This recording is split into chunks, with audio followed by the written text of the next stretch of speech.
All right, welcome to topic 3, the Republic and its democracy.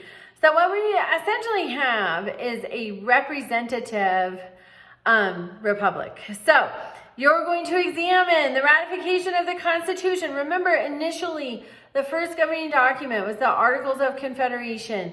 We see very strong states' rights, and so strong, in fact, that they would not cooperate. Everybody was just in it for themselves.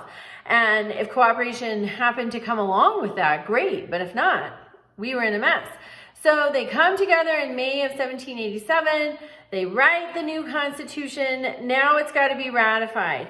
So there's the Federalists. Those are the Alexander Hamiltons, who really felt the effects of the weakness in the Articles of Confederation.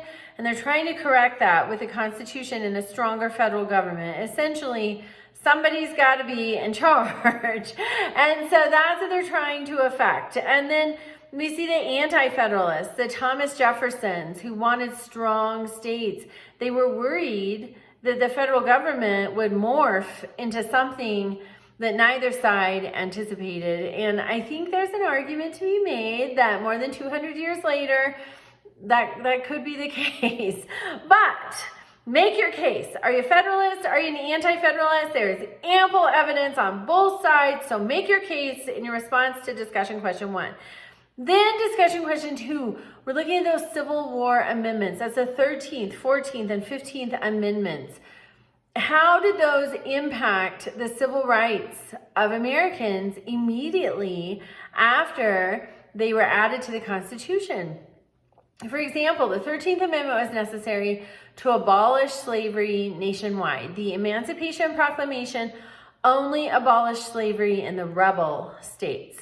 So we needed the 13th Amendment to abolish slavery nationwide. We see that was put into effect right away, but the 14th Amendment, the 15th Amendment, they were not. There was a Civil Rights Act in 1875 that then the Supreme Court said in 1883 was unconstitutional. So then we see in 1896, we see segregation on public transportation. We have segregation in public schools. We just see constantly our own Supreme Court, who really should have been the guardian of those rights, circumventing these Civil War amendments left and right. So you're going to look at what was the civil rights impact. And really, we don't see the civil rights impact that we're looking for until 1964 with the Civil Rights Act and 1965 with the Voting Rights Act. That's when we finally see those 14th and 15th Amendment rights available to all, almost 100 years later. Truly a miscarriage of justice, I think. All right, then you have an assignment, the evolution of democracy. Things have changed. You're going to examine that. You're specifically looking at President Jefferson, an anti-federalist, and President Jackson, Andrew Jackson. Also, we have a quiz this week, and then participation. And remember that 6 replies, interactive replies with your peers. So you have your initial replies to the prompts, and then you have 6 with your peers, where you're adding a little more to the discussion. Is there something they left out that they could have included in their post? Do you want to know more about something? You can ask a question. If you're struggling with what to come up with in replies, please reach out to me. We can brainstorm ideas. But that's the week. Also keep in mind, GCU has a break, December 23rd through the 29th. You get to enjoy your Christmas.